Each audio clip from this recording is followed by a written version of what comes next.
안녕하세요. 대한민국의 알찬 방산 소식을 빠르고 정확하게 전달해드리는 한국필승TV입니다. 최근 영국 파이낸셜 타임즈에서는 한국 최대 방산기업인 한화에어로스페이스가 정부와 함께 전투기 엔진 개발에 나섰다며, 이는 한국 방산업계의 밸류체인을 한층 끌어올리는 동시에 자주 국방력을 높이기 위한 행보라고 보도했습니다. 또한 한화에어로스페이스를 GE 에어로스페이스, 프레드 앤 위트니, 롤스로이스 등 세계 시장을 석권하는 글로벌 엔진사의 주요 부품 공급사라고 소개했습니다. 많은 분들이 이게 얼마나 대단한 역량인지 모르실 텐데요. 국내에서 유일하게 프레드 앤 위트니 등 글로벌 메이저 업체와 파트너십을 맺고 항공 엔진을 공동 개발하는 한화에어로스페이스 정도의 역량을 갖춘 기업은 하나를 제외하고 일본의 IHI, 독일의 MTU 등 극히 일부에 불과합니다. 한화에어로스페이스가 개발하는 첨단 엔진은 한국항공우주산업이 하반기에 양산을 시작하는 국내 최초 초음속 국산 전투기 KF-21 개량형부터 사용될 것으로 보이는데요. 현재 최신 전투기의 동력을 공급할 수 있는 자체 엔진을 보유한 국가는 미국, 영국, 프랑스, 러시아, 우크라이나, 중국 등 6개국뿐이며 대한민국이 7번째 자체 엔진 보유국으로 합류할 것으로 보인다고 영국 매체는 설명했습니다. 그만큼 한국 방산 기술력에 대해 신뢰를 표현한다는 것이 놀랍습니다. 유럽 각종 매체는 한국 방산과 KF-21 전투기의 가파른 성장을 인정하는 한편, 동유럽을 중심으로 한국산 무기 수출도 차근차근 이루어지고 있습니다. 특히 계속되는 인근국의 전쟁으로 인해 폴란드를 중심으로 한 핀란드와 노르웨이, 루마니아 등 나토 연맹 회원국들은 공중전 시 확실한 승리를 보장해줄 수 있는 차세대 전투기 도입을 강력하게 원하고 있습니다. 그렇기 때문에 세계 각국이 보유하고 있는 전투기에 대한 관심이 지대합니다.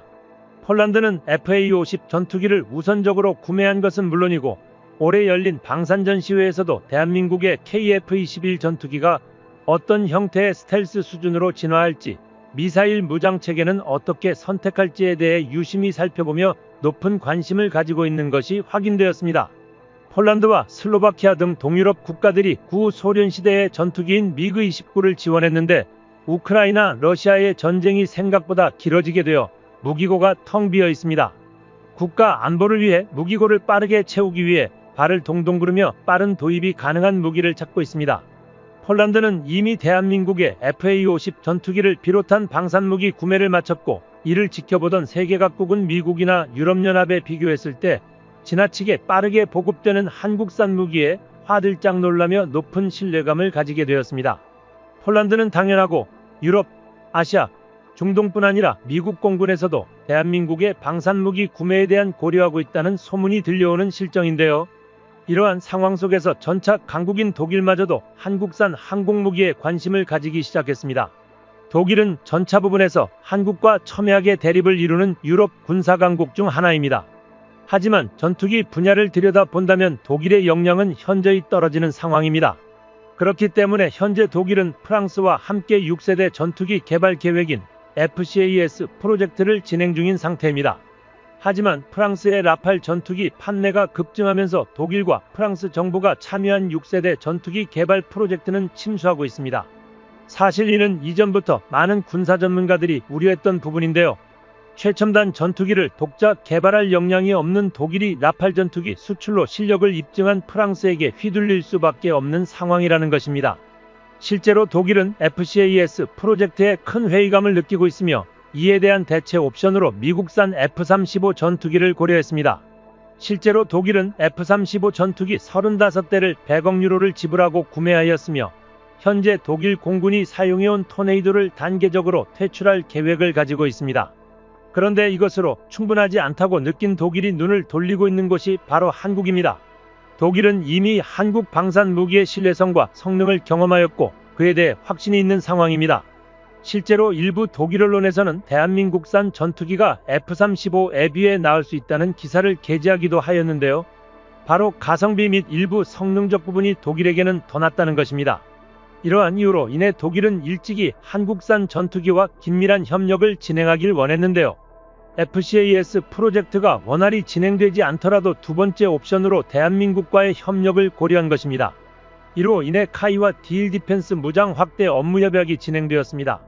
디일 디펜스는 IRIS-T 단거리 공대공 미사일 등을 주력으로 개발 생산하는 독일 미사일 전문 기업으로 올 초 카이와 국산 전투기 무장 강화 업무 협약을 체결하고 전략적 파트너십을 강화하겠다고 밝혔는데, 독일은 이를 기반으로 대한민국과 긴밀한 군사관계를 유지해 나가고 있는 것입니다. 그런데 이 상황을 확인한 프랑스가 즉각 반발에 나섰습니다. 프랑스의 반응은 유럽 방산업계가 한국형 전투기에 얼마나 위기를 느끼고 있는지 단편적으로 보여주는 사례가 되었습니다. 프랑스 군사전문지 메타 디펜스 프랑스는 최근 양산이 시작된 한국 KF-21 보라매가 전통의 강호인 유럽 항공업체들에게 심각한 위협이 될 것이라며 한국형 KF-21 전투기를 조명하는 분석기사를 보도했습니다. 프랑스 군사전문지임에도 불구하고 메타 디펜스 프랑스는 한국산 KF-21 보라매는 4.5세대 전투기 가운데 가장 우수한 성능과 합리적인 가격으로 세계 방산 시장에서 주목받고 있다고 지켜세웠습니다. 이제 막 양산이 시작되어 아직 전력화가 되지 않은 4.5세대 전투기로 분류되는 한국형 KF-21 전투기는 프랑스 라팔, 유로파이터 타이푼, 미국 F-16, F-15EX 등의 동급 경쟁 모델보다 가성비가 높은 덕분에 유럽 방산업계에 심각한 위협이 될 것이라는 분석이었습니다. 특히 메타디펜스 프랑스는 한국산 전투기의 스텔스 진화 가능성에 대해 극찬하였는데요. 스텔스기로 진화할 수 없는 프랑스 라팔 전투기에 비해 한국산 KF-21 전투기는 스텔스 진화 여정을 위한 준비를 마쳤다고 언급했습니다. 실제로 유럽은 스텔스 성능 개발로 인해 곤욕을 겪고 있습니다. 하지만 대한민국은 스텔스 분야에서 최고라는 미국과 견줄 정도로 스텔스 성능 부문에서 선두를 달리고 있습니다. 대한민국은 스텔스 기술을 얻기 위해 오래전부터 노력해왔습니다. 사실 세계의 스텔스 성능을 개발한 국가는 극소수에 불과합니다. 현재 6세대 전투기 개발에 뛰어든 나라들조차 스텔스 성능을 제대로 개발한 국가는 손에 꼽을 정도로 적습니다. 하지만 대한민국의 스텔스 기술 개발은 오래전 시작되었습니다. 국방과학연구소는 노르페인트를 비롯한 민간 기업과 협력해 1999년부터 스텔스 기술 개발을 시작했는데요. 개발을 진행하여 2008년 비로소 스텔스 성능 실험을 통과, 결국 스텔스 기술 국산화에 성공했습니다. 당시 국산화했던 기술은 대한민국 5세대 전투기 개발을 가능하게 만들었죠. 특히 한국형 KF-21 보라매에 탑재되는 스텔스는 전파 흡수 기능을 갖추었으며 이 덕분에 피탐지율 자체가 크게 줄었습니다. 하지만 아직 KF-21 전투기를 완벽한 스텔스기라고 표현하기에는 다소 부족한 부분이 있는 것은 사실인데요. 왜냐하면 이제 4.5세대급인 KF-21 블록1 전투기만 제작되었기 때문이죠. 블록1의 경우 무장체계를 주요하게 다루어 제작하였기 때문에 5세대라고 부르기엔 무리가 있습니다. 세계적인 5세대급 전투기인 F-35 전투기와 비교해보아도 스텔스 성능은 아쉽죠. 하지만 이 말이 KF-21 전투기의 스텔스 성능이 질적으로 떨어진다는 뜻은 아닙니다.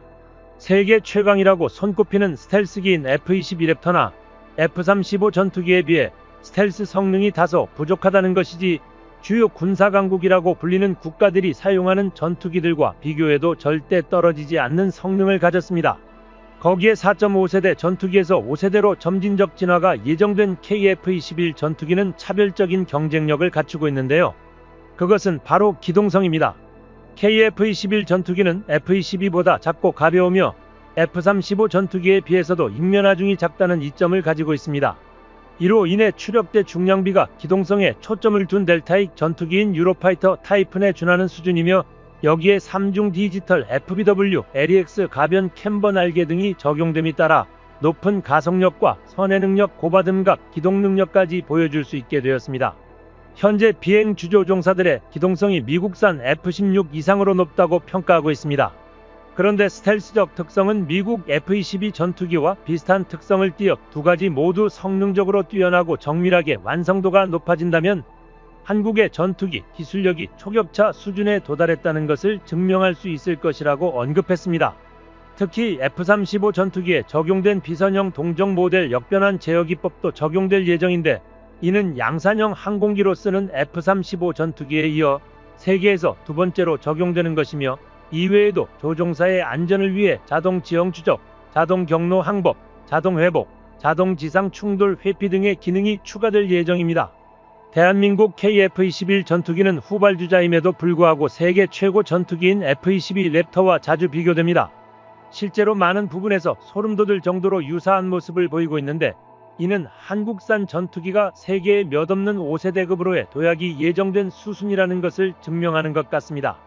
해외에서도 한국산 KF-21 전투기를 두고 베이비 랩터라고 부를 정도로 F-22와 한국 KF-21 전투기는 유사한 부분이 많습니다. 실제로 프렛 앤 위트니사의 엔진을 트윈으로 장착한 미국 F-22 전투기의 최대 속력은 마하 1.82로 알려졌습니다. 한국이 마하 1.8을 돌파하면서 이제는 기동성마저 F-22 전투기와 비슷해졌다고 할 수 있습니다. 최근 미국 로키드 마틴에서는 한국이 개발해낸 스텔스 소재의 놀라운 성능에 빠르게 기술 협력을 요청했습니다. 아직까지 독자 개발 노선을 유지하고 있는 한국의 스텔스 기술이 새삼 대단하다는 것을 알 수 있습니다. 그런데 한국이 개발한 소재를 아직은 전투기에 완전히 적용시키지 못했습니다. 물론 이는 블록2에 적용시키기 위해 계속해 개발 중이며 결국 KF-21 전투기는 고성능 전투기로 성장할 것이라고 미국과 한국의 군사 전문가들은 예견하고 있습니다. 세계는 이미 대한민국의 스텔스 성능에 열광하고 있습니다. 심지어 일부 국가에서는 서울아덱스 이후 KF-21 전투기가 스텔스기로 개량된다면 F-35 이상의 전투기가 될 것이라고 호언장담했습니다. 실제로 한국의 전투기 스텔스화의 가장 중요한 기술으로 언급되는 것은 세미 플라즈마 스텔스 기술입니다. 중국은 이미 해당 기술을 확보하기 위해 약 50조 원이 넘는 금액을 전투기 사업에 투자하며 지속적으로 전투기 사업 규모를 키우고 있습니다. 하지만 아직도 스텔스 성능에 대해서는 기술적 우위를 차지하지 못하며 실패를 거듭하고 있습니다. 중국이 주춤거리는 지금 한국이 스텔스 성능을 확보하는 것이 중요합니다. 수많은 군사 전문가들은 한국의 스텔스 성능에 따라 중국과의 국지전에서 제공권 장악 여부가 결정될 것이라며 이는 승부의 중요한 요인이 될 수 있다는 발언을 했습니다. 그런데 한국항공우주산업의 미래동향보고서 스텔스 개발 동향 내용 중 이미 세미 플라즈마 스텔스 기술 개발에 대한 내용을 확인하며 한국이 기술적 우위를 확고히 점했다는 사실을 알 수 있었습니다.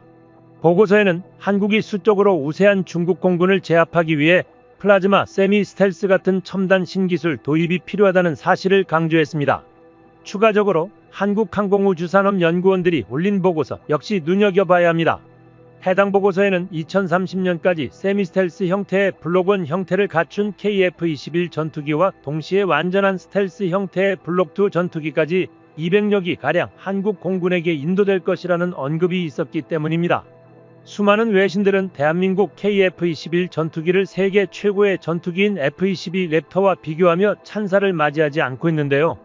특히 놀라운 것은 중국 군사매체 군미천하에 실린 특집 보도였습니다.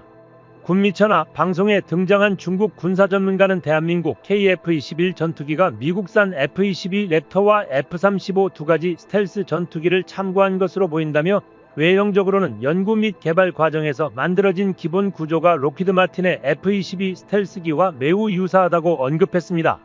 공기 동형 및 외형은 F-22 전투기와 유사한 특징을 가진 머리 부분의 전면 및 측면은 F-22와 거의 동일하다고 언급하며 차이점은 기본적인 구조와 표면의 다양한 커버를 주의 깊게 제작해야 하는데 이 커버들이 톱니 모양으로 제작되지 않았음을 설명했습니다. 또한 최근 적외선 탐색 및 추적 시스템에 대한 부분은 한국의 독자적인 개발로 미국산과 완전히 다른 양상을 띠고 있다고 언급했습니다. 또한 한국은 근접전 성능에 비해 넓은 반경의 공격에 매우 우수하다는 것을 알 수 있으며 놀라운 신기술과 새로운 소재를 연일 개발해 나가고 있습니다. 중국 군사 전문가는 KF-21 전투기가 한국 항공산업 생태계를 온전히 발전시킬 수 있을 것이라고 인정했는데요. KF-21 전투기는 현대 전투기로서 여러가지 혁신적인 장비를 갖추고 있으며 각국에서 제공한 외장 무기를 장착하고 있다는 것을 고려할 때 우수한 4.5세대 전투기라며 향후 블록3까지 진화한다면 완벽한 5세대 전투기가 될 것이라고 평가했습니다. 중국에서 주변국인 대한민국을 극찬한 모양이 되었습니다. 이러한 경우는 굉장히 드문 사례이지만 이제는 실전기체까지 조립하며 성능을 투명하게 공개하는 한국산 전투기를 인정할 수밖에 없는 상황이 되었습니다. 실제로 해외에서는 한국산 KF-21 전투기를 두고 격렬한 토론이 벌어져 화제가 되었습니다. 최근 튀르키예의 칸 전투기가 초도 비행을 진행했었기 때문에 많은 세계인들은 한국과 튀르키예를 비교하곤 했는데요. 그 시발점은 인도의 군사매체인 디펜스 매트릭스였습니다. 유튜브와 트위터를 기반으로 활동하는 해당 매체는 KF-21 전투기와 튀르키예 칸 전투기의 비교 분석글을 게재했습니다. 해당 글은 한국의 KF-21 프로젝트가 터키의 TFX 칸보다 훨씬 인상적인 이유라는 제목으로 시작했습니다. KF-21 전투기의 가장 인상적인 점은 한국인들이 지닌 논리적인 접근 방식이라며 초기부터 달성하기 어려운 무모한 목표를 세우지 않고 향후 업그레이드가 가능한 심플한 4.5세대 전투기를 먼저 만들어낸 것이 한국이 성공할 수 있었던 이유라고 언급했습니다.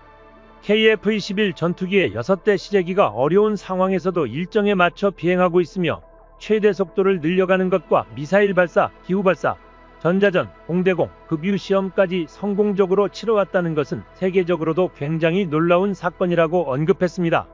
순항하는 한국산 KF-21 전투기와 튀르키예의 칸은 굉장히 비교되는데요.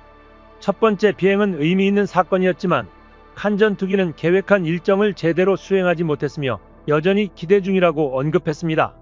또한 칸 전투기의 영상에는 언제나 축하 파티가 있었고 대규모 홍보가 포함되었다는 점을 지적하며 여전히 남은 개발 과정이 많지만 튀르키예가 대외적으로 자신들의 전투기를 과대 포장하고 있다는 점을 지적했습니다. 해당 기사에서는 KF-21 전투기가 훨씬 현실적이며 칸은 현실적인 기능보다 보여지는 것의 치중의 실성능에 비해 과대 포장된 전투기라는 것을 적나라하게 밝혀냈습니다. 이로 인해 튀르키예 국민들은 난리가 났습니다. 튀르키예는 금수 조치와 경제 위기에도 칸 전투기의 두 번째 프로토타입을 제작하고 있는 것으로 알려졌으나 언제 완성될지는 미지수인 상황입니다. 실제로 미국의 한 군사 전문가는 칸 전투기는 미국산 F-16 전투기를 대체하기 위해 개발되는 튀르키예의 자체 제작 전투기임을 설명하며 미국의 F-35 전투기 도입이 불가능해지기 이전부터 개발해왔다는 개발 상황을 설명했습니다. 해당 전투기 프로젝트는 야심찬 개발 일정을 가진 것에 비해 튀르키예의 기초 기술력과 생산력까지 부족하다는 점을 지적했습니다. 하지만 해당 프로그램이 영국의 상당한 지원을 받고 있으며 스웨덴과의 협력도 개발 일정을 앞당기고 있다고 설명했습니다. 만약 이 개발이 순조롭게 진행된다면 튀르키예 공군력은 세계에서 가장 높은 수준으로 증가하겠지만 아직 해결되지 않은 문제들이 있다는 점을 언급했습니다. 과거 스텔스 형태인 블록2 발표 당시만 하더라도 몇몇 언론과 반대파는 대한민국이 스텔스 전투기를 개발하는 것은 불가능하다고 이야기했습니다. 2022년 KF-21 전투기가 하늘을 날아오르던 당시에도 대한민국은 스텔스 기술을 개발할 수 없을 것이라는 조롱이 줄을 이었습니다.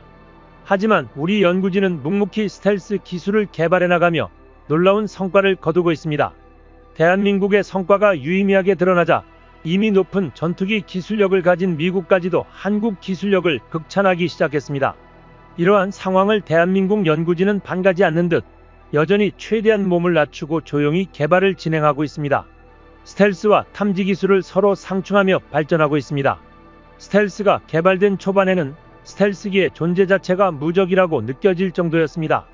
하지만 세계 강대국들은 전투기 육격에 필요한 지대공 레이더의 지속적인 기술 발전을 통해 더욱 강력한 탐지 능력을 갖추기 시작했고 마침내 여러 차례 레이더 실험으로 기존에 존재했던 5세대급 스텔스 전투기를 희미하게 포착해내는 데 성공했습니다. 미국과 러시아는 물론 유럽연합 등 5세대급 스텔스 기술을 보유한 나라들은 초비상이 걸렸으며 차세대 스텔스 기술에 대한 연구가 계속되어 왔습니다. 대한민국은 초정밀공학과 반도체공학을 주도로 하여 앞서 말한 플라즈마 스텔스 기술을 개발하고 있습니다. 현재 체계 구축을 성공한 상태이며 핵심 기술 개발을 진행하고 있는데요. 이와 별개로 스텔스 신소재 개발에 성공하며 기쁨을 맛보기도 했습니다. 대한민국의 스텔스 신소재는 메타물질로 이는 이후 개발될 플라즈마 스텔스 기술과 결합되어 한국 전투기를 완전히 은신시켜 줄 것입니다. 이로 인해 KF-21 전투기는 완벽한 유령 편대를 구성할 수 있을 것으로 보이는데요. 대한민국은 스텔스기의 후발주자인 만큼 기존 전투기의 단점을 순식간에 타파하기 위하여 비행체를 레이더의 시야에 드러나지 않도록 하기 위한 스텔스 기술이 축적된 특수 도료를 도포하는 방식과 함께 플라즈마 전자기파 흡수 능력을 이용하는 연구까지 병행하고 있습니다. 한국이 목표하는 기술 발전 방식은 2026년 양산되는 KF-21 블록2 전투기의 스텔스 도료를 적용하고 2030년 중반 KF-21 전투기의 다음 단계인 6세대급 전투기의 플라즈마 스텔스 방식을 적용할 계획이라고 밝혔습니다. 이로 인해 대한민국은 순식간에 일본을 뛰어넘고 미국과 비견되는 군사기술 경쟁력을 갖출 것입니다. 그동안 대한민국은 미국 기업의 오랜 갑질을 견뎌와야 했습니다. 이는 KF-21 전투기 개발사에도 녹아있는데요. 한국항공우주산업은 미국 로키드 마틴의 도움을 받아 사업에 착수했지만 전자장비에서 치명적 난관에 봉착했습니다. 미국으로부터 F-35 40대 도입을 조건으로 한 차세대 전투기 3차 사업의 절충교역으로 우리 대한민국은 미국의 레이더 등 핵심 기술을 이전받기로 했는데 미국이 갑작스레 거부한 것입니다. 그중 가장 한국을 힘들게 했던 것이 능동전자 주사식 위상배열 A사 레이더와 적외선 탐색 추적장비 IRST, 전자광학 표적 추적장비, 전자파 방해장비 등이었는데 이 모든 기술 이전을 거부한 것입니다. 하지만 한국은 이를 국내 개발해내며 난관을 헤쳐왔습니다. 그런데 이번에도 KF-21 전투기가 당당한 대한민국산 전투기임에도 미국 측의 통제를 받게 되는 일이 생겼습니다. 그 이유는 바로 엔진 때문입니다. KF-21 전투기에 탑재되는 엔진은 국내에서 면허 생산하는 미국 업체 모델입니다. 그렇기 때문에 우리 정부는 국산 전투기에 미국 업체 엔진이 장착되는 현실을 바꾸겠다며 지난해 독자 엔진 개발을 자신있게 선언한 것입니다. 양산을 앞둔 한국형 차세대 전투기 KF-21에도 반드시 국산 엔진을 장착하겠다는 포부를 밝히며 계획을 진행 중인 것으로 드러났습니다. 최근 쏟아지는 수출 문의에 대한민국은 KF-21 전투기 국산화에 열을 올리고 있습니다. 그 중에서도 특히 첨단 엔진을 개발하는 데 10년이 걸린다고 가정했을 때 총 구조 4천억 원의 부가가치를 얻을 수 있을 것으로 기대되는 만큼 KF-21 전투기 엔진 개발에 박차를 가하고 있습니다.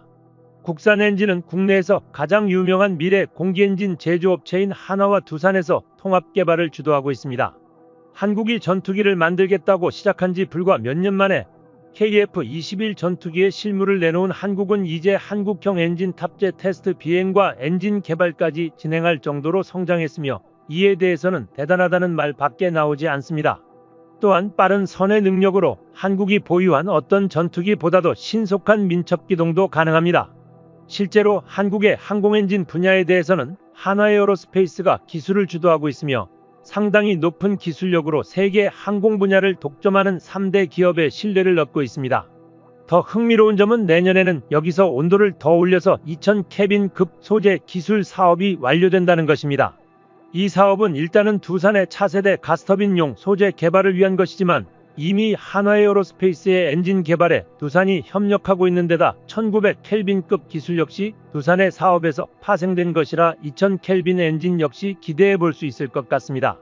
한화의 엔진 개발이 성공하면 이처럼 많은 이득을 볼 수 있는데 가장 고무적인 점은 역시 이런 성능 향상을 거두고도 가격적으로는 상당히 이득이라는 것에 의의가 있습니다.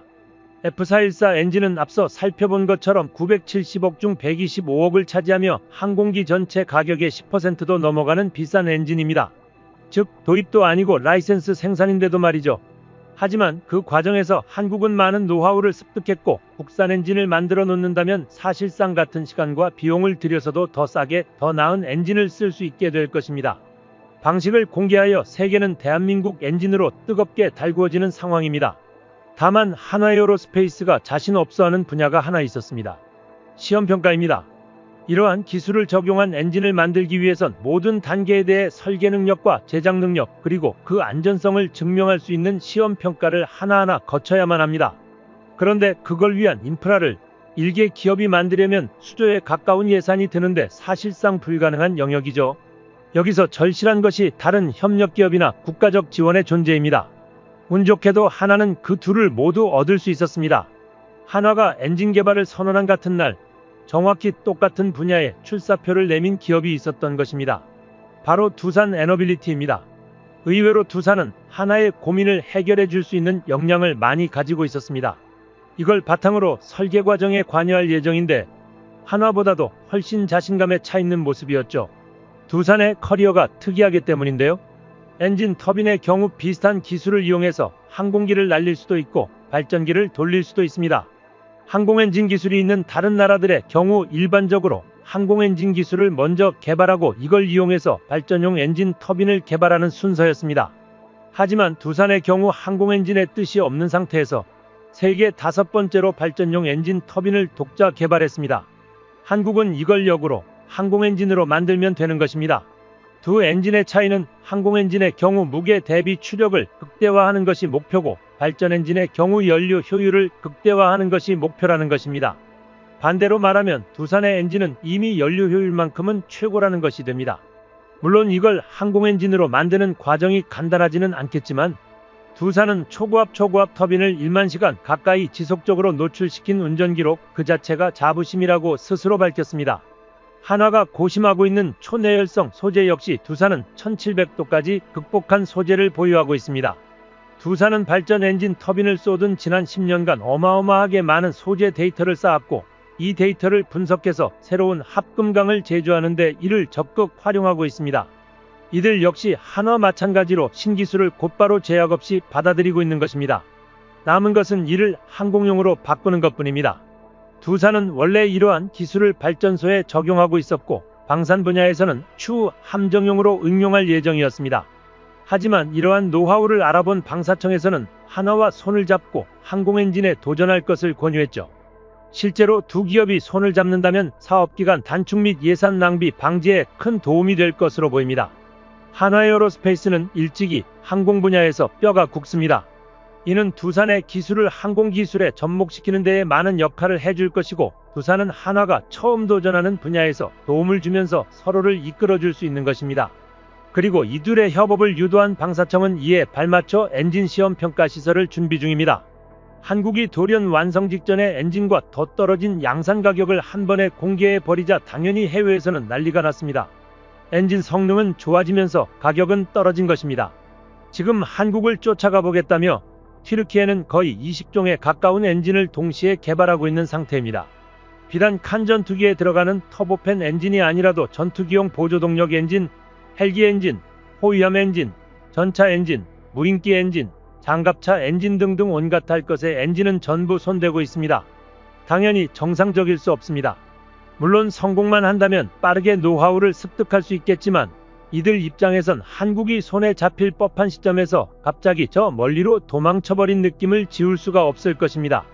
튀르키예는 지금 어떻게든 한국을 따라잡으려고 한국 입장에서는 상당히 곤란할 법한 카드도 뽑았습니다. 바로 우크라이나를 엔진 개발에 끌어들인 것입니다. 엔진 기술력을 보유한 우크라이나로부터 기술을 이전받으면 발전 속도는 전과는 비교할 수 없이 빨라질 것인데요. 그럼에도 불구하고 직접 개발을 해내려면 시행착오 과정에서 몇 번이고 엔진 날개를 녹이고 불태우는 과정을 감수해야만 합니다. 실제로 엔진 개발은 극악의 난이도를 자랑합니다. 이전까지 상품성 있는 항공기 엔진을 자체적으로 개발할 수 있는 나라는 미국과 영국 정도밖에 없었습니다. 미국 GE와 프렛 앤 휘트니, 영국의 롤스로이스 등 3개사가 사실상 독과점하는 것이 현실이었습니다. 특히 미국의 GE는 유럽 합작사까지 앞세워 세계 시장 점유율이 58%에 달합니다. 전쟁을 여러 번 거치며 항공기 엔진을 국가 전략 기술로 육성한 미국과 영국은 기술의 해외 이전을 막는 방식으로 독과점 형태를 유지하고 있는 것입니다. 전 세계는 이 3사의 기술을 어떻게 해서라도 흉내내서 만들어보자고 달려드는 경우가 적지 않았지만 내구성 등의 문제로 10수년이 넘도록 그 벽을 넘는 곳은 없었습니다. 하지만 그렇다고 항공기 엔진 국산화를 포기할 수는 없습니다. 항공기 엔진은 항공산업 육성을 위한 필수적인 핵심 산업인 동시에 국가안보와도 직결된 전략 산업이기 때문입니다. 그렇기 때문에 한화 에어로스페이스가 GE, 프렛 앤 휘트니, 롤스로이스 3대 기업과 합작한 것이 얼마나 대단한지 알 수 있습니다. KF-21 전투기 엔진 체계 국제개발 동향이라는 보고서 자료에 따르면 한화에어로 국방과학연구소는 20년 전인 2004년부터 2007년까지 램제트 추진기관을 개발해왔습니다. 램제트 엔진은 고속으로 불어난 공기를 원통 안에 압축하고 연료를 분사 점화하여 연소의 추진력을 얻는 제트 엔진입니다. 별도의 압축기나 터빈을 쓰지 않아 슈퍼 크루징 기체에 적합하죠. 한국은 이미 관련 기술을 확보한 상태이며 그뿐만이 아닙니다. 2010년과 2012년 사이에는 KF-21 전투기용 엔진 핵심 기술 응용 연구를 진행하였으며 2011년부터 초고속 공기의 흡입 엔진 특화 관련 연구를 시작하여 2017년 그 결실을 맺었습니다. 2018년부터 개발되기 시작한 램제트 엔진 활강체 테스트는 올해 2023년 마치겠다는 계획이 있었는데요. 국방과학연구소와 한화에어로 측은 엔진 국산화에 대한 기술 이전을 받는데 최종 동의를 받았고 이처럼 놀라운 추진력과 안정성을 계획한 것도 하나의 우리의 미래 방안이라는 계획이 알려졌습니다. 이 정도 성능의 엔진은 KF-21 보라매가 자랑하는 일명 코브라 기동도 충분히 가능합니다. 실제로 대한민국은 최근 고받음각 기동비행에 성공하며 전 세계 군사 전문가들의 이목을 끌었습니다. 이것은 기존 KF-21 전투기 장착하고 있는 수준급의 전투기 엔진이었고, 현재는 추가적인 연구를 통해 3만 파운드급의 출력을 갖춘 엔진 개발도 진행 중에 있습니다. 또한 한국은 단계적으로 엔진 개발을 진행하고 있으며, 이에 대한 자세한 성과로 티타늄 블레이드와 저바이패스용 구동기를 한국이 직접 갖추는 데 성공했다고 보도했습니다. 그 중에서도 차세대 신기술로 개발된 램제트 엔진은 기존에 존재했던 구형 엔진에 비해 우수한 출력과 연비, 그리고 뛰어난 안정성을 가졌다고 소개했습니다. 사업이 순항하면 한국산 엔진은 중급 스텔스기인 KF-21 블록 3부터 본격적으로 적용될 것으로 보입니다. 한국산 엔진의 추력은 18,000파운드 급으로 향상될 전망이며 6세대 전투기 경쟁에도 힘을 보탤 것으로 보입니다. 6세대 급 전투기 개발은 리스크가 상당하기 때문에 선진국들도 손을 잡고 실시하지만 한국은 이를 독자적으로 개발하는 것을 기본 방침으로 하고 있습니다. 다만 현재 연구원 충원이 굉장히 시급한 과제입니다. 주력 참여업체의 경우 최소 800명이 필요하지만 현재 4분의 1 수준으로 개발을 진행하고 있다는 점이 안타깝습니다. 이 부분에 대한 해소를 위해 무기나 공정을 최대한 늘려나가고 있습니다. 한국의 정밀한 무인 공정으로 엔진 제작까지 진행하게 되는 것입니다. 대한민국 엔진 개발이 원활하게 이루어지는 이유는 한화에어로스페이스에서 그동안 쌓아온 기술력 덕분입니다. 한화가 사운을 걸고 진행하는 항공엔진 국산화 사업은 현재 관련 기술력을 보유하고 있는 두산 레너빌리티의 협력도 얻고 있으며 국가적인 지원까지 등에 얻고 있습니다. 해외에서 예상하는 개발 기간인 10년에 어떻게든 단축하기 위해서 그야말로 전력 투구를 하고 있는 상황이죠. 한화 역시 판버러 에어쇼에 참가해 부스를 내고 사업을 홍보했는데 당시 이는 세계적인 화제를 불러일으켰습니다. 한화가 공개한 엔진의 프로토타입을 본다면 이는 사실상 형상 설계가 마무리된 단계라는 의미나 마찬가지였습니다. 엔진 개발에 필요한 두 가지 기술은 효율적인 연소를 유도하는 설계 기술과 연소 시의 고온, 고압에 버티는 재료 기술입니다. 엔진 국산화 사업을 진행하면서 한화는 줄곧 자신들이 상당한 수준의 설계 기술을 이미 보유하고 있다고 자신해왔습니다. 재료 기술을 따라잡는 데 시간이 걸리는 것이라고 여러 차례 언급해왔죠. 마치 이를 증명하기라도 하되 아예 엔진 국산화 사업에 공식적으로 착수한 지 얼마 되지도 않아 이론적으로 충분한 효율을 뽑아낼 수 있는 설계를 갖고 나온 것입니다. 한화는 이번에 공개한 시제 모형의 15,000파운드 급이라고 밝혔습니다. 이는 KF-21 보라매가 지금도 탑재되고 있는 F414 엔진과 동급의 성능인데요. 외형적으로 보이는 특징상 이는 결코 허풍이 아닌 것으로 여겨지고 있습니다. 3단 팬, 6단 압축기, 1단 고압 터빈, 1단 저압 터빈의 구성을 확인할 수 있는데 이 구성은 F414 엔진과 거의 동일합니다. KF-21에 들어가는 F414 엔진은 압축기가 7단으로 하나 더 많습니다. 그리고 앞에 3단 팬이 맨 앞에 1단과 뒤쪽 2단의 구성이 다릅니다. 앞에 1단은 블레이드와 로터 디스크가 분리되어 있고 뒤쪽 2단은 이 두 개가 일체화된 블리스크 구조입니다. 제너럴 일렉트릭은 추후 이를 개량하기 위해 F414-2라는 파생형을 만들었는데 이건 3단 팬이 모두 분리식으로 제작되어 공기 흡입량이 10%, 출력이 18%가량 증가됐습니다. 그리고 압축 기술을 1개 줄인 6개로 조정했습니다. 한화가 공개한 시제품은 처음부터 3단 팬이 모두 블리스크 구조입니다. 또한 엔진 압축기를 7단이 아닌 6단으로 만든 대신 팬과 압축기 사이의 공간을 비교적 넓게 가져가는데요. 보통 해당 공간은 기어박스 Y의 연결을 위한 파워 테이크 오프 장치가 들어갑니다. 이 공간을 넓게 설계해 두면 추후 6세대 전투기용 엔진으로 업그레이드할 경우 필수적인 대용량 발전기를 그 자리에 설치할 수 있습니다. 좀 더 효율적으로 터빈을 회전력을 전력으로 바꿔줄 수 있는 것입니다. 무인기 컨트롤 등에 훨씬 많은 전력을 소모하는 6세대 전투기에게 꼭 필요한 성능이죠. 정리하자면 한화에어로스페이스는 제너럴 일렉트릭이 겪은 시행착오를 지름길 삼아 처음부터 최신 개량판 F414를 맞춘 설계를 채택한 것입니다. 과거 한화의 관련자가 한 인터뷰에 출연해서 6세대 개발까지를 염두에 두고 엔진을 개발하고 있다고 밝힌 바 있는데 이러한 설계 변경점이 그러한 예시 중 하나였던 것으로 분석되고 있습니다. 그런데 한화는 이번에 공개한 시제 모형 그대로 엔진을 완성하지도 않을 계획입니다. 이미 F414급 성능의 6세대 전투기에도 적용할 수 있지만 그 이상의 성능을 꿈꾸는 것입니다. 한화가 엔진 개발 사업 관련 공개한 로드맵 중에는 아예 첫 단계로 개발되는 엔진부터 15,000파운드를 뛰어넘는 18,000파운드로 표기가 된 것이 있습니다. 대상 기종은 KF-21 블록 3와 5세대 이상의 무인 전투기로 한화는 최초로 개발하는 엔진의 성능부터 이 정도 수준을 잡고 있었습니다. 현재 국가연에서 적용 검토 중인 엔진 소재는 섭씨 1625도 1900K까지 견딜 수 있습니다. 이 온도를 견딜 수 있는 엔진은 딱 18,000파운드 추력을 구현할 수 있습니다. 그런데 재미있는 점은 불과 재작년 논문까지만 해도 1800켈빈 소재를 검토하고 있었다는 것입니다. 그 온도면 F414와 같은 15,000파운드의 추력이 나옵니다. 불과 2년여 사이에 엔진 온도를 100켈빈 올리고 목표 성능도 크게 올렸다는 의미입니다. 한편 현재 진행되는 모든 전쟁에서 무인기가 얼마나 중요한지 다시 한번 실감하게 됩니다. 실제로 미국에서도 무인 전투기가 인간 조종사의 윙맨 역할을 하는 실험이 성공적으로 진행되었음을 밝혔습니다. 윙맨은 위험한 비행 임무 중 동료 조종사를 보조하는 조종사를 의미합니다. 이런 무인 전투기 윙맨은 전투기 편대에서 선두 비행기 옆과 약간 뒤에 떨어져서 비행하게 되는데요. 미국은 지난 2일 인공지능이 조종하는 실험용 무인 전투기 XQ-58A 발키리가 공중 능력을 평가하는 시험 비행을 성공적으로 수행했다고 밝혔습니다. 조종사가 없는 2차 세대 드론 발키리는 인간 승인을 받은 뒤 살상을 위해 사용될 수 있고 예상치 못한 오류를 범할 수 있다는 가능성으로 인해 논란이 되고 있지만 미래에서 인공지능이 얼마나 중요한 역할을 할지에 대한 기대를 한데 모으는 무인기이기도 합니다.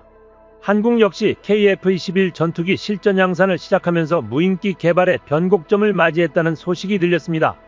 한국이 세계 최초로 휴먼 로봇을 제작하며 미국과는 다른 방식으로 항공기에 적용하기 시작했습니다. 대한민국은 해당 기술력을 바탕으로 무인기 개발에 박차를 가하고 있습니다. 이를 위해 국방부, 국방과학연구소, 방위사업청 그리고 국내 방산업체들이 협력하여 개발 중인 스텔스 무인 전투기의 성능은 벌써부터 기대를 한몸에 받고 있습니다. 또한 최근 국방부는 국방혁신 4.0의 일환으로 기반의 무인 전투체계와 그물망 킬랩 작전을 도입할 예정이라고 밝혔습니다. 킬랩은 킬체인과 달리 그물망 같은 촘촘한 타격 절차를 통해 북한이 핵미사일을 발사하기 전에 미리 교란하거나 파괴할 수 있는 새로운 작전 운용 개념입니다. KF-21 전투기와 무인 전투기가 함께 편대를 이루는 유무인 복합 편대는 킬랩의 이상적인 무기 체계로 평가되며 이는 차기 군단 무인기 체계 개발을 위해 고강도 경량 소재 도입을 고려하고 있으며 사실상 계획 제출된 것으로 확인되었습니다. 또한 중요한 것은 전자전과 통신중계 등 다양한 임무 수행 능력을 갖추는 것입니다. 스텔스 능력은 특히 무인 전투기가 전장을 누비기 위해 중요한 부분입니다. 군사 부서에 따르면 최근 한국군은 레이더 탐지하기 어려운 비행체 형성 설계 기술을 보유했다고 발표했습니다. 스텔스 기능까지 적용된 무인 전투기는 이를 활용해 미래 공중전의 필수 무기 체계로 자리 잡을 것입니다. 특히 국산 초음속 전투기인 KF-21과의 유무인 복합편대는 미래 공중전에서 우위를 차지할 한국의 독자적 게임 체인저로 주목받고 있습니다. 대한민국은 일찍부터 무인기술이 혁신 기술의 중심이 될 것을 확신하였고 한국 항공우주산업은 차세대 전술체계인 유무인 복합편대를 통해 미래 항공전을 국방부는 스텔스 무인 전투기 개발에 더욱 속도를 낼 것이라고 밝혔습니다. 그간 공식 발표와 개발 현황 사이의 간격을 비교해 예측해본다면 현재 무인기 개발은 상당한 수준의 진척이 있었고 이제는 마무리 단계에 이르고 있다고 기대됩니다. 이를 증명하듯 이미 인터넷에는 실제 기체로 보이는 사진 한 장이 공개되어 화제가 되었습니다. 현재 개발 중인 가오리 X2로 추측되는 이 사진은 어느 정도 개발이 완료된 모습을 확인할 수 있습니다. 실제 군사정보 통해 보도에 따르면 비공개로 최초 시험 비행을 진행했다고 밝혔습니다. 현재 공개된 자료에 따르면 개발 중인 대형 스텔스 무인 전투기의 시제품 생산을 하반기 중으로 끝마치고 KF-21 전투기의 양산형 기체가 나오는 2026년에 무인 편대 비행이 가능한 다양한 핵심 기술을 적용하겠다고 언급했습니다. 6세대 스텔스 전투기의 핵심인 유무인 복합체계 형성으로 생존성과 작전 성공률 향상을 위해 KF-21 전투기와 함께 기도하는 스텔스 무인 전투기 개발을 활발하게 진행하고 있습니다. 이미 체계적으로 적의 방공망을 무력화하기 위한 스텔스 유인 전투기와 장거리 순항미사일 개발은 이미 속도가 붙고 있습니다. 이 모든 기술을 갖추기 위해 기술진은 밤낮없이 집중하고 있으며 현재까지 생존성과 임무 성공률 향상을 위한 스텔스 무인 전투기에 대한 연구도 활발히 진행되고 있습니다. 스텔스 무인 전투기의 최우선 운영 목표는 고위험, 즉 방공망에 접근하거나 침투해 순식간에 목표물을 공격하고 신속히 철수하는 것으로 알려졌습니다. 스텔스 기술과 고속 에너지 엔진 기술이 필수적인데요. 최근 국방과학연구소가 무인기용 스텔스 기술을 국산화했다는 놀라운 소식을 전했습니다. 한국군이 첨단 무기 개발 성과를 거두고 있다는 보도에 전 세계가 집중하고 있는 상황인데요. 실제로 미국의 군사 전문가 데이비드는 한국 스텔스 전투기에 대해 진심으로 찬사를 보냈습니다. 그는 한국의 스텔스 무인 체계에 무인 드론이 도입된다면 KF-21 전투기가 몇 단계의 진화를 통해 미국산 F-35 전투기의 화력 체계를 넘어설 것이 확실하다고 주장했습니다. 한국형 무인 스텔스 전투기가 이상 징후 발생 시 KF-21 전투기의 상황을 공유하게 되면 적의 방공망을 피해 초저공으로 접근해 순식간에 섬멸이 가능하다는 것이죠. 국산 무기 체계의 장점인 K-링크 네트워크 연결 능력이 또 하나의 무기가 되고 있는 것이며 미국뿐만 아니라 인도의 군사 무기 전문 매체 기자 수바시시도 한국은 탁월한 무인기 기술을 보유하게 되었다며 아직 독자적인 무인 전투기를 개발할 엄두를 내지 못하는 일본과는 정말 대조적인 상황으로 보인다고 설명했습니다. 한국형 스텔스 기술은 다양한 세부 기술을 포함하고 있어 지속적인 연구가 필요하지만 최근 성과만 살펴본다면 한국형 스텔스의 윤곽은 어느 정도 드러났다고 평가할 수 있습니다. 군사 부서에 따르면 최근 한국군은 레이더 탐지되기 어려운 비행체 형성 설계 기술을 확보했다고 공식화했습니다. 국방과학연구소는 2016년부터 저피탐 무인항공기 핵심 기술에 대한 연구를 진행했습니다. 그런데 올해부터는 실질적인 성과를 내기 시작하면서 불과 5년 만에 무인기 스텔스 기술을 개발하는 쾌거를 이루었습니다. 한국군은 레이더 탐지 확률이 적은 저피탐 형상과 전파 흡수 물질을 적용한 모형 비행체를 만들어 레이더 반사 기능을 최종적으로 확인했다고 전했습니다. 더불어 항공기 꼬리 날개가 없는 특수 모형을 제작하고 비행시험을 실시해 비행 제어 알고리즘을 검증함으로써 무인항공기의 필수적인 핵심 기술을 완벽히 확보해냈죠. 한국 공군은 이번 성과를 바탕으로 저 비싼 비행체 기술 개발 선도를 목표로 하며 기술 고도화와 연구 역량을 집중해 나갈 방침입니다. 이제 돌아보자면 한국 스텔스 역사는 생각보다 더 오랜 역사를 가지고 있는데요. 1990년 걸프전에서 F-117 전폭기가 큰 활약을 펼치면서 한국도 이에 관심을 가져 스텔스 기술에 발을 들였습니다. 한국은 1999년 스텔스 형상 설계 재료 개발 과제를 시작하며 스텔스 무기체계 연구를 본격화했습니다. 그리고 한국군의 성과는 생각보다도 매우 빠르게 나타났죠. 국방과학연구소 ADD가 300여 종의 무기 유기 금속계 물질을 사용하여 스텔스 테스트를 진행하는 등 시행착오를 거쳐 레이더 탐지 면적을 반사하는 스텔스 성능을 모두 갖춘 나노 스텔스 신 물질을 개발하는 데 결국은 성공했습니다. ADD는 새로운 레이더 흡수 물질을 개발하면서 각각의 재료 물질이 어떻게 반응하는지 데이터베이스를 축적하여 추가적인 개발과 개량이 가능하도록 기술 확보를 시작했는데요.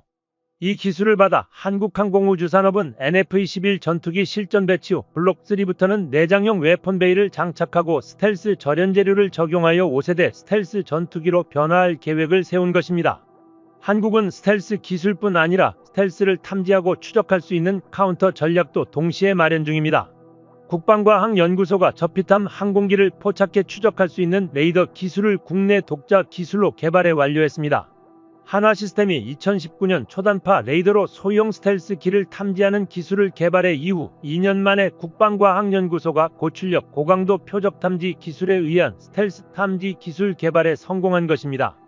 스텔스 저피탐 항체를 탐지하기 위해서는 레이더의 출력률을 높여 미세하게 반사하는 전자파 신호를 파악하고 이에 대한 수신감도를 높여 잡음 속에 섞여있는 세밀한 표적 신호를 잡아내는 고도의 처리 과정이 필요합니다. 이를 위해 국방과학연구소는 디지털 레이더 체계 설계 기술과 잡음, 미세한 신호를 잡아내는 고성능 고속 소프트웨어 기술을 활용해 결국 첨단 레이더 기술을 개발해냅니다. 국산 탐지 기술을 전력화하게 된다면 5세대 스텔스기가 지배할 미래 한반도 상공의 영공 방위 능력은 크게 향상될 것으로 보입니다. 국산 초음속 전투기인 KF-21 전투기와 가오리 X2가 유무인 복합 현대에 직접적으로 운영될 기체입니다.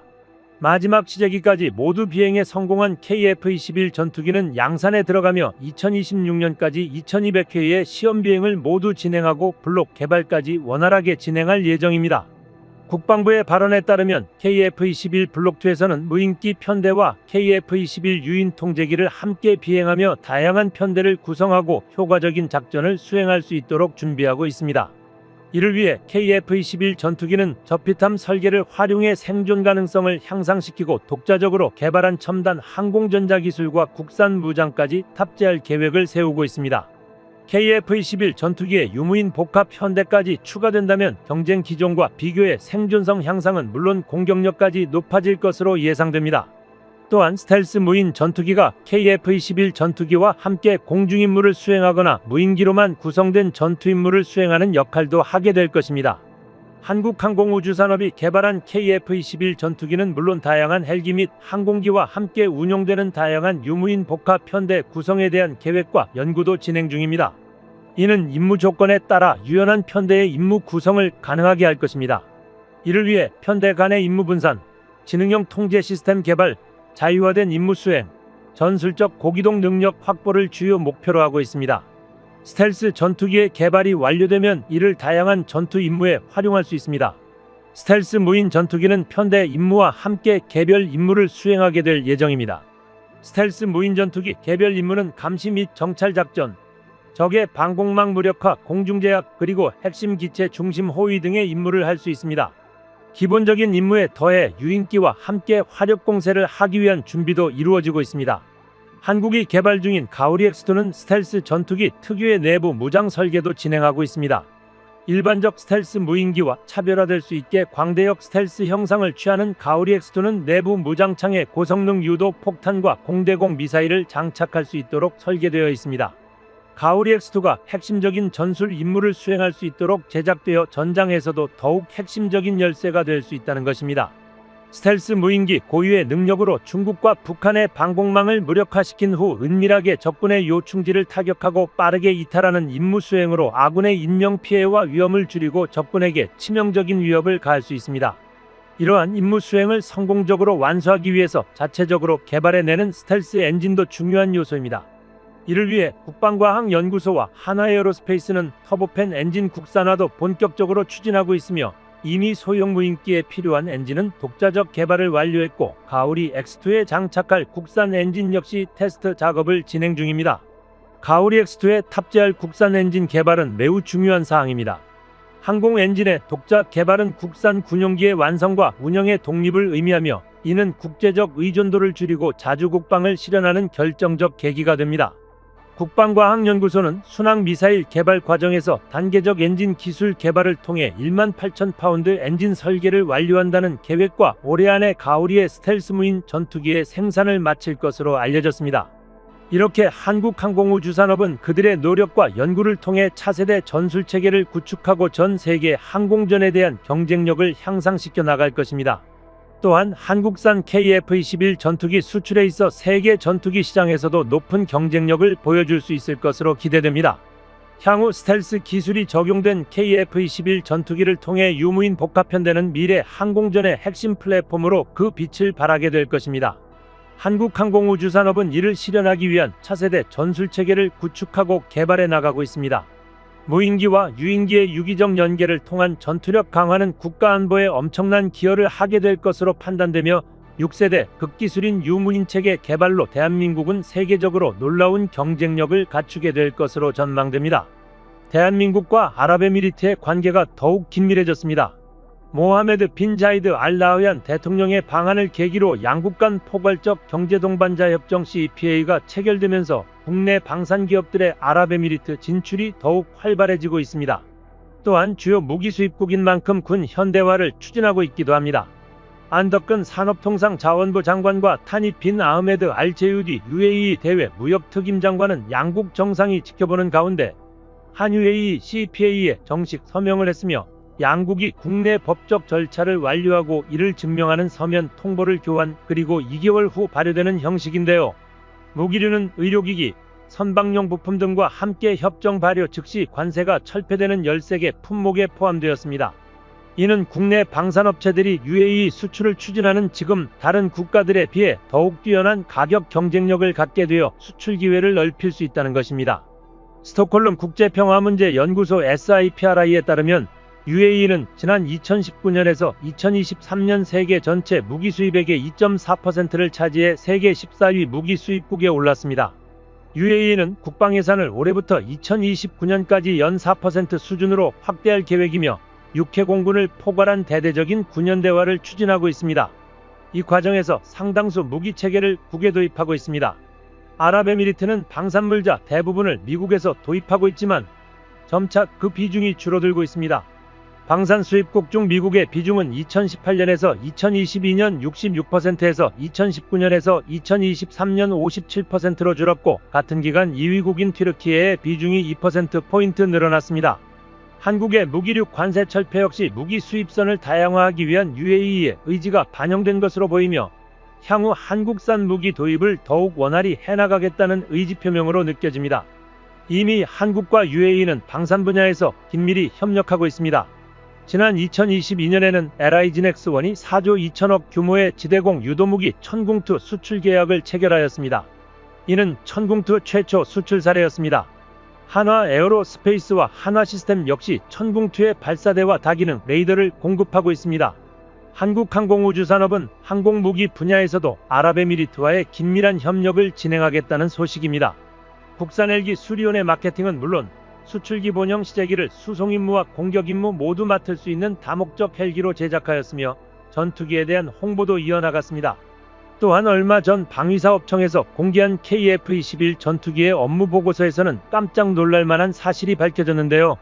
방위사업청이 전한 소식에 따르면 지금까지 서신 교환을 포함해 여러 차례 협의가 진행되었으며 KF-21 전투기 공동 개발에서도 실질적인 진전이 있었다는 사실이 드러났습니다. 또한 이번 정상회담을 통해 인도네시아를 대신해 실질적인 분담금 협의 사항을 언급했으며 한국에 최소 30조 원 이상의 금액을 투자하겠다고 밝혔습니다. UAE와의 공동개발 후 경제적 파급력을 고려한다면 이는 57조 원 정도의 효과를 볼 수 있을 것이라고 기대되고 있습니다. 이와 별개로 최근 한국과 미국이 비공개 회담을 진행했다는 사실이 드러났습니다. 이 회담에서 놀라운 점이 바로 KF-21 전투기의 수출에 대한 논의가 있었는데 미국의 F-35를 도입하고자 희망했던 중동의 아랍에미리트가 결국 한국의 KF-21로 눈을 돌리게 되었으며 F-35 전투기를 UAE에 지급할 수 없다고 언급한 미국 역시 이 상황에 놀랐다는 소식이 전해졌습니다. 보도에 따르면 양국은 이 자리에서 FA-50과 KF-21 등 전투기는 물론 각종 국산 무기의 수출 방안에 대한 논의를 했다고 하는데 사실 이번 회담의 전체적인 내용은 기밀이지만 중요한 건 미국과의 회담이 치러졌다는 사실만으로도 중국 내에서는 수많은 이야기가 들리며 논란거리가 되고 있습니다. 그런데 KF-21 전투기와 FA-50 관련하여 미국과 왜 회담을 했는지 의문이 생길 것입니다. FA-50의 경우 추후 미국이 해군훈련기 도입 사업을 하게 되면 가장 우선순위에 있고 세계 경전투기 시장에서 맹활약을 하기에 미국에서도 관심을 가지고 있습니다. 하지만 KF-21의 경우 미국과 협력하기에는 다소 의아한 부분이 있는데요. 미 국방부 국장은 회담이 끝난 후 소셜미디어 링크드인을 통해 한국이 대외군사 판매를 할 경우 소통을 더욱 강화할 것이며 동맹국의 방위산업을 지원하겠다고 밝혔습니다. 결국 미국과의 시너지를 통해 중동 쪽 수출까지 확대하겠다는 것입니다. 현재 중동 정세가 악화되면서 한국 방산은 더욱 각광받기 시작했습니다. 한국항공우주산업이 올해 초 사우디아라비아 방산전시회 WDS와 드론쇼 코리아에서 KF-21의 유인 전투기와 무인 전투기, 다목적 무인기를 융합하고 초소형 위성과 정지궤도 위성을 활용한 신개념 공중전투체계를 공개했습니다. 유무인 복합체계가 실용화된다면 조종사가 탑승한 유인기와 무인기가 함께 임무를 수행하는 멀티 운용이 가능하여 조종사의 생존 확률과 작전 효율성이 대폭 높아질 것으로 기대됩니다. 한국항공우주산업이 사우디에 6세대 전투기와 위성을 패키지로 공급하는 방안을 협의 중인 것으로 확인이 됐습니다. 사우디는 이란과 오랜 기간 중동 패권을 놓고 경쟁 중입니다. 우주를 미래 대결의 장으로 파악하고 우주기를 선점하기 위해 사활을 걸고 있습니다. 이에 한국 항공우주산업 카이가 사우디에 자체 연구개발한 위성들을 역제안했습니다. 향후에 계약이 체결되면 카이는 항공에 이어서 해외 우주시장 첫 진출이라는 새 역사를 쓰게 됩니다. 당연히 동시에 미래 먹거리까지 챙기고 있는 것으로 알려졌습니다. 한국과 사우디는 카이가 만든 4.5세대 전투기인 KF-21 보라매의 후속 모델인 6세대 전투기 공동 연구 개발을 논의 중인데, 카이는 여기에서 한 발 더 나아가서 사우디와 전투기의 시스템을 연결하는 차세대 네트워크, 즉 6세대 이동통신 기술인 6G가 적용된 군용위성을 연구 개발한다는 계획입니다. 이처럼 사우디아라비아가 전적으로 대한민국과의 차후 협력에 대해 진심인 모습을 보이자 다음 KF-21 전투기의 수출국으로 중동의 석유부국인 UAE가 낙점되고 있습니다. 작년 9월 UAE는 한국에 매우 충격적인 제안을 해왔는데요. KF-21의 공동개발 국가인 인도네시아가 개발 분담금을 미납한 사실이 전 세계 방산시장에까지 알려지자 UAE에서는 그동안 관심만 보여주었던 KF-21에게 정식으로 손을 내밀었습니다. 바로 아랍에미리트 방위장비 획득을 담당하는 경제위원회 사무총장이 국가안보실로 서신을 보냈는데, 인도네시아가 미납한 분담금을 자신들이 대신 납부하고 KF-21 프로젝트에 정식적으로 참여하겠다고 밝혔습니다. UAE는 국방비 지출 세계 12국이며 GDP 대비 약 2.7%의 국가로 미국 다음으로 많은 탄약을 수출하는 나라이기도 하죠.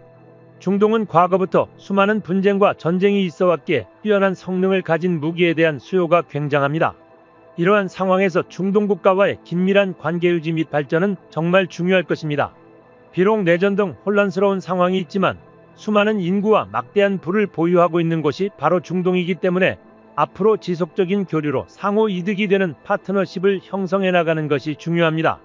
프랑스 군사 매체와 아랍뉴스 채널에서는 UAE가 KF-21 프로젝트에 직접 참여하기를 희망한다는 내용의 서한을 보냈다고 보도했습니다.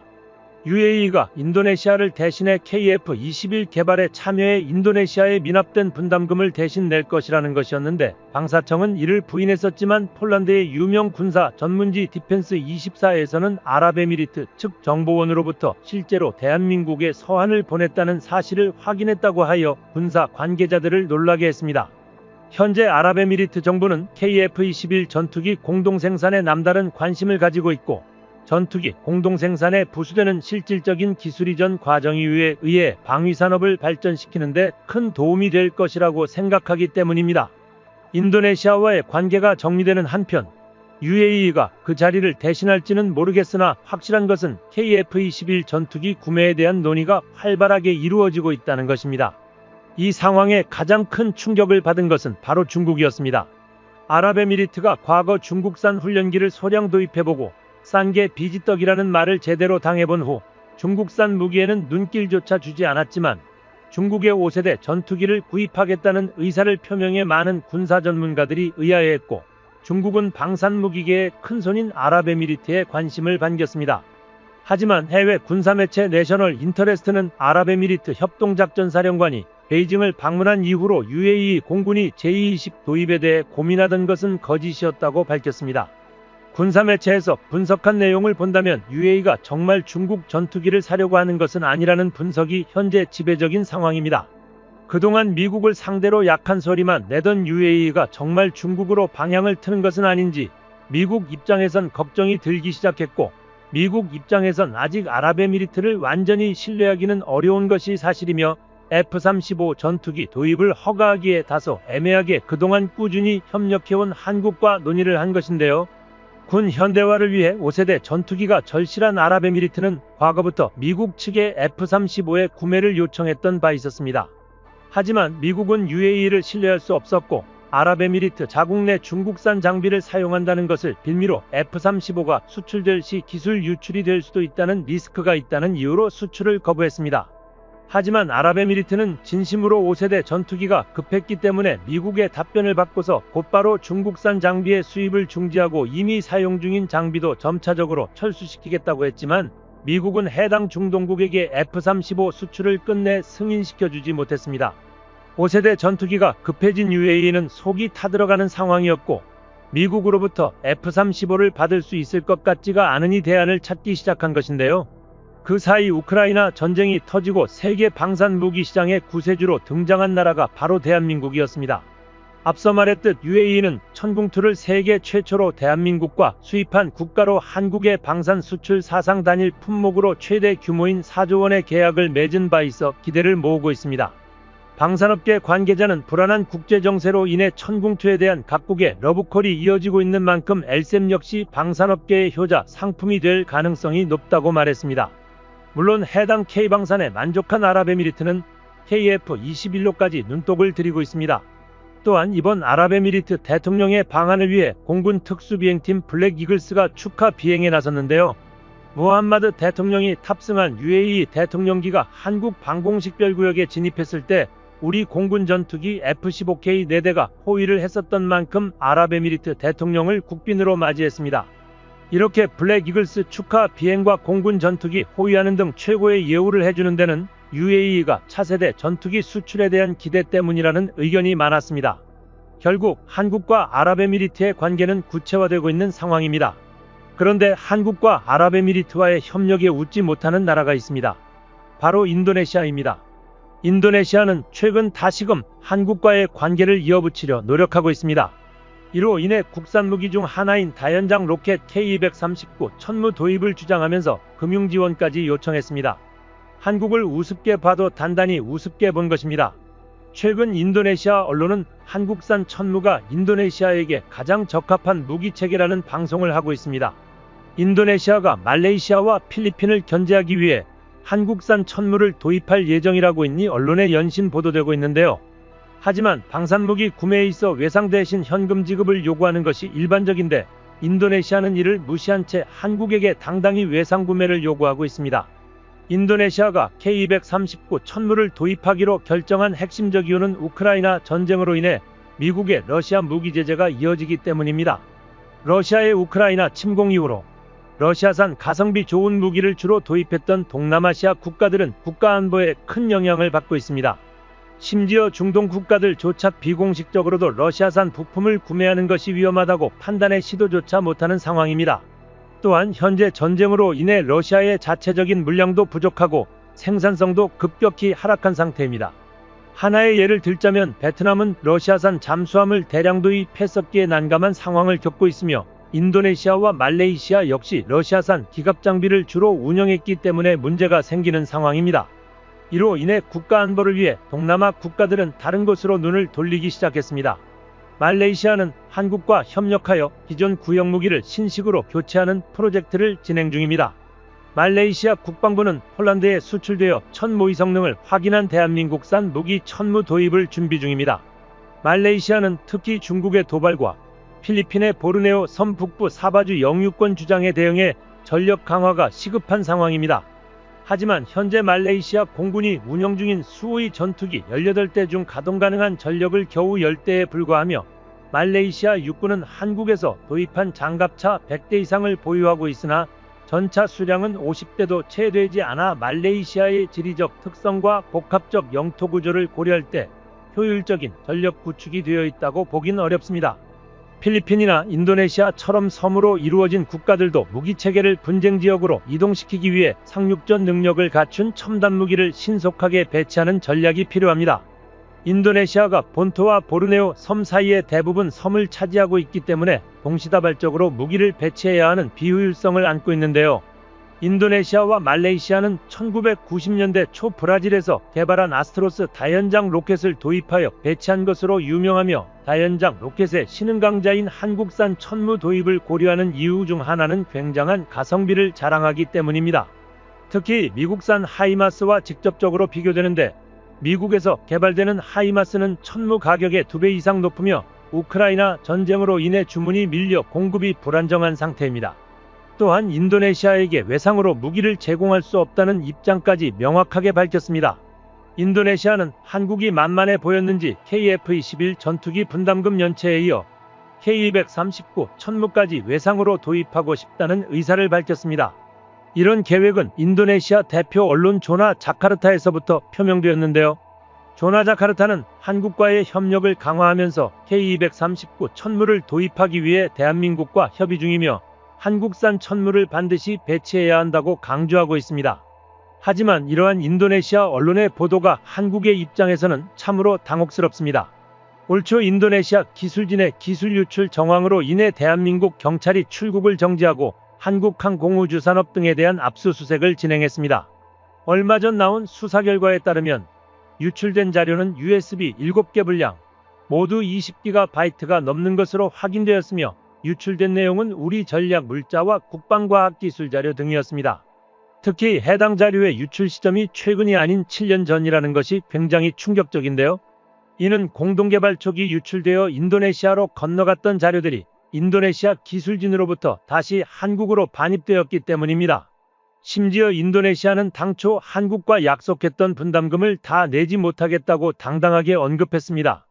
방위사업청 대변인은 인도네시아가 소위 먹튀를 해서 결과적으로 국민세금 1조 원이 갑자기 더 투입될 수 있다며 모든 사항들에 대해 전반적인 검토가 이루어지고 있다고 언급하는 반면 중대 기술 유출이 확인되면 공동개발 협력 여부 자체를 재검토하겠다고 밝혔습니다. 한국의 최첨단 기술력이 필요했던 인도네시아는 공동개발을 하려는 의지보다 기술력을 훔치려는 데 혈안되어 있으며 자신들이 필요할 때만 한국을 찾고 평소에는 대한민국을 비난하는 이중적인 태도를 지속해왔습니다. 더 이상 대한민국이 인도네시아와 협력하여 호구 잡히는 것이 아니라 이제는 확실히 선을 긋고 제대로 된 자금줄을 잡아야만 합니다. 한국 방산업계 관계자들은 최근 UAE로의 무기류 관세 철폐가 한국으로 자금 흐름이 들어오는 좋은 기회가 될 것이라고 말하고 있으며 UAE가 적극적으로 우리 무기 체계를 사용한다면 사우디아라비아와 카타르, 쿠웨이트까지 빠르게 무기 수출이 확대될 수 있을 것이라고 전망했습니다. 한국필승TV 시청해주셔서 감사합니다. 좋아요, 구독, 알림 설정 해두시면 언제나 신속하고 정확한 국방 소식 전달해드리겠습니다. 구독자 여러분 좋은 하루 보내세요.